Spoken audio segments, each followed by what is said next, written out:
kita sering melihat pasien yang menggunakan infus. Tabung cairan infus dipasang dengan posisi yang lebih tinggi dari tubuh pasien, dan cairan infus pun bisa masuk ke pembuluh darah. Proses masuknya cairan infus ke pembuluh darah dapat terjadi karena cairan infus memiliki sifat osmosis, yaitu sifat cairan yang dapat menembus membran semipermeabel pada darah karena perbedaan konsentrasi. Nah teman-teman, selain osmosis, kita akan mempelajari lebih lanjut jenis-jenis perpindahan suatu zat dari luar ke dalam sel tubuh kita, dan bagaimana sel memproses zat tadi dalam organelnya. Seru ya? Jadi di video kali ini kita akan belajar bioproses sel. Apa itu bioproses sel? Bioproses sel merupakan mekanisme biologis atau proses kehidupan yang kompleks dan terjadi di dalam sel. Proses-proses yang terjadi di dalam sel antara lain transport membran, sintesis protein, dan reproduksi sel. Ketiga proses tadi memiliki bagiannya masing-masing. Pada transport membran dapat terjadi perpindahan sel secara pasif berupa difusi dan osmosis, secara aktif berupa eksositosis, endositosis, dan pompa natrium kalium. Setelah suatu zat berada dalam sel, maka akan dilakukan pembentukan atau sintesis protein secara transkripsi dan translasi. Setiap sel hidup akan melakukan reproduksi atau pembelahan sel secara bertahap melalui proses amitosis, mitosis, atau meiosis. Semua proses tersebut akan kita bahas satu persatu. Yuk kita mulai! Kita mulai dari transport membran. Transport membran merupakan perpindahan suatu zat ke dalam sel melalui membran. Seperti yang sudah kita bahas tadi, transport membran dapat berupa transport pasif dan transport aktif. Transport pasif yaitu perpindahan ion atau molekul dari konsentrasi tinggi ke konsentrasi rendah, sehingga dalam perpindahannya molekul tidak membutuhkan energi. Sedangkan transport aktif sebaliknya. Pada transport aktif, perpindahan ion atau molekul terjadi dari konsentrasi rendah ke konsentrasi tinggi, sehingga membutuhkan energi dalam prosesnya. Selanjutnya, kita akan membahas jenis masing-masingnya. Jenis transport pasif pertama adalah difusi. Sebagai bagian dari transport pasif, pergerakan partikel-partikel berupa molekul atau ion pada difusi terjadi dari larutan yang konsentrasinya tinggi ke larutan yang konsentrasinya rendah dengan atau tanpa melalui membran. Difusi terbagi menjadi dua, yaitu difusi sederhana dan difusi terbantu. Difusi sederhana terjadi secara spontan dan tidak membutuhkan molekul perantara. Molekul yang berpindah akan menyebar sampai terjadinya keseimbangan. Contoh difusi adalah parfum yang disemprotkan akan menyebar ke seluruh ruangan, setetes tinta akan menyebar di dalam air, pertukaran CO2 dan O2 di paru-paru, atau penyerapan sari-sari makanan di usus halus. Sedangkan difusi terbantu berlangsung karena adanya protein transport dari konsentrasi tinggi ke konsentrasi rendah. Biasanya dilakukan oleh molekul-molekul berukuran besar. Contohnya, proses molekul glukosa melewati membran sel, pengangkutan ion-ion Na+, Ca2+, dan Cl-. Proses difusi sederhana ini dipengaruhi oleh beberapa faktor, yaitu suhu zat, ukuran molekul, konsentrasi, dan wujud zat. Pada difusi terbantu, protein transport yang mempengaruhi proses difusi dapat berupa protein saluran, yaitu protein yang menyediakan jalan bagi air dan ion polar kecil, dan protein pembawa, yaitu protein yang mengangkut ion dari luar ke dalam sel. Perjalanan molekul secara difusi di dalam membran sel akan dipengaruhi oleh beberapa faktor berikut. Pertama, suhu. Makin tinggi suhu, semakin besar terjadinya difusi. Faktor kedua, konsentrasi. Makin besar perbedaan konsentrasi antara dua larutan yang berdifusi, makin besar terjadinya difusi. Selanjutnya, ukuran molekul. Makin besar ukuran molekul, makin lambat terjadinya difusi. Kemudian, media terjadinya difusi. Difusi di udara lebih mudah daripada difusi di dalam larutan. Terakhir, luas permukaan. Makin luas permukaan difusi, makin besar terjadinya difusi. Sampai di sini, teman-teman bisa paham ya?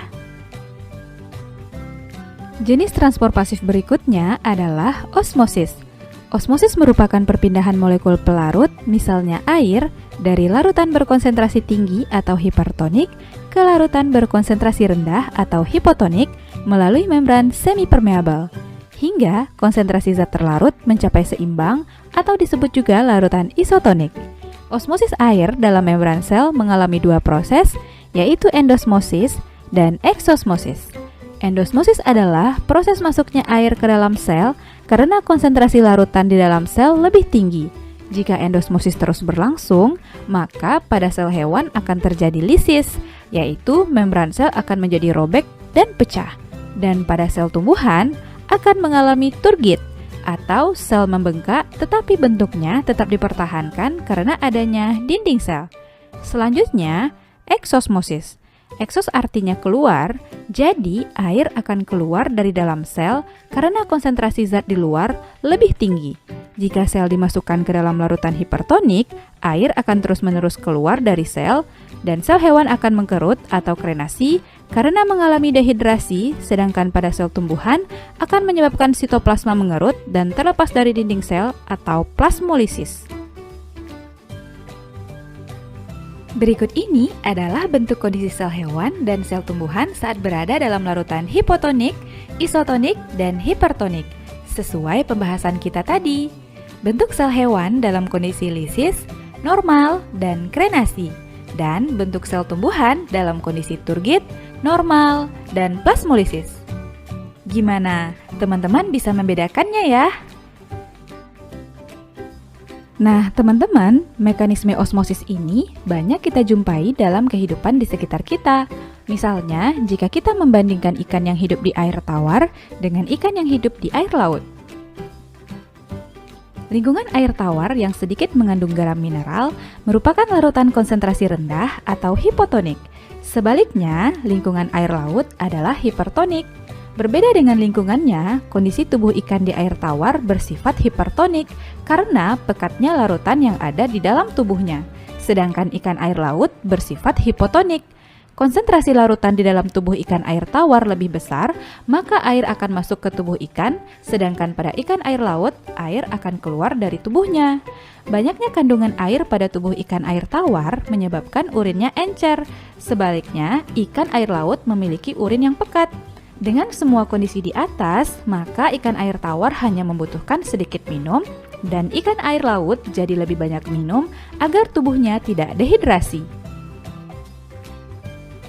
Selain pada ikan, contoh penerapan osmosis dalam kehidupan kita adalah penyerapan air oleh akar tanaman, proses pembuatan ikan asin yang diberi garam dan dijemur di bawah matahari, pembuatan telur asin, potongan kentang yang semakin berat saat direndam dalam air, dan masuknya cairan infus ke dalam darah. Teman-teman juga bisa mengamati contoh peristiwa osmosis lainnya ya. Oke teman-teman, sampai di sini berarti kita sudah membahas jenis-jenis transport pasif, yaitu difusi dan osmosis. Yuk kita lanjut ke transport aktif. Tadi kita sudah bahas bahwa transport aktif kebalikan dari transport pasif. Karena pada transport aktif melawan gradien konsentrasi zat, maka dalam prosesnya ia membutuhkan energi. Kira-kira gimana ya proses transport zatnya? Mari kita bahas satu persatu bagiannya. Bagian transport aktif yang saling berlawanan adalah eksositosis dan endositosis. Eksositosis adalah proses pengeluaran zat dari dalam sel yang melibatkan vesikula. Vesikula transport yang terlepas dari badan Golgi akan dipindahkan oleh sitoskeleton ke membran plasma. Pada saat membran plasma dan membran vesikula bertemu, molekul lipid bilayer menyusun ulang lapisan membran baru, sehingga kedua membran menjadi bergabung. Selanjutnya, zat-zat dalam vesikula akan keluar dari sel. Pada endositosis, sel memasukkan molekul yang sangat kecil dengan membentuk vesikula dari membran plasma. Permukaan membran plasma melekuk ke dalam sel membentuk sebuah kantong. Setelah kantong tersebut berisi materi atau zat berukuran kecil, kantong tersebut akan melekuk semakin dalam dan membentuk vesikula utuh. Bisa dipahami ya? Teman-teman, berikut ini catatan untuk proses eksositosis dan endositosis. Nah, eksositosis ini terjadi pada beberapa sel kelenjar sekresi, misalnya sel-sel kelenjar di pankreas yang mengeluarkan enzim pencernaan ke saluran pankreas dan bermuara di usus halus. Berdasarkan zat atau molekul yang dimasukkan ke dalam sel, endositosis memiliki 3 tipe, yaitu fagositosis, pinositosis, dan endositosis dengan bantuan reseptor. Fagositosis merupakan proses endositosis yang memasukkan zat atau molekul padat ke dalam sel. Misalnya, proses memakan bakteri pada sel darah putih atau leukosit. Berbeda dengan fagositosis, zat yang dimasukkan ke dalam sel pada pinositosis adalah zat cair atau larutan. Semua jenis sel hewan dapat melakukan proses pinositosis. Selanjutnya, endositosis dengan bantuan reseptor merupakan proses endositosis di mana molekul yang diterima atau dimasukkan ke dalam sel bersifat spesifik.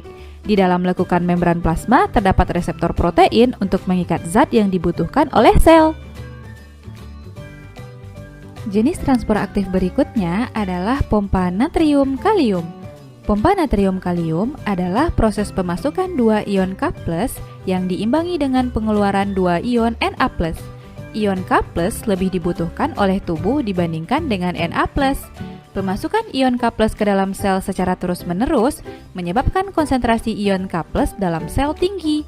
Sebaliknya, pengeluaran ion Na+ dari dalam sel secara terus-menerus menyebabkan ion Na+ di luar sel menjadi tinggi. Maka, akan terjadi pergerakan ion-ion melawan gradien konsentrasi dan membutuhkan energi ATP dalam prosesnya. Proses ini terjadi saat pengangkutan asam amino dan glukosa dari lumen usus halus menembus membran sel epitel usus selalu bersamaan dengan pengangkutan ion-ion Na+.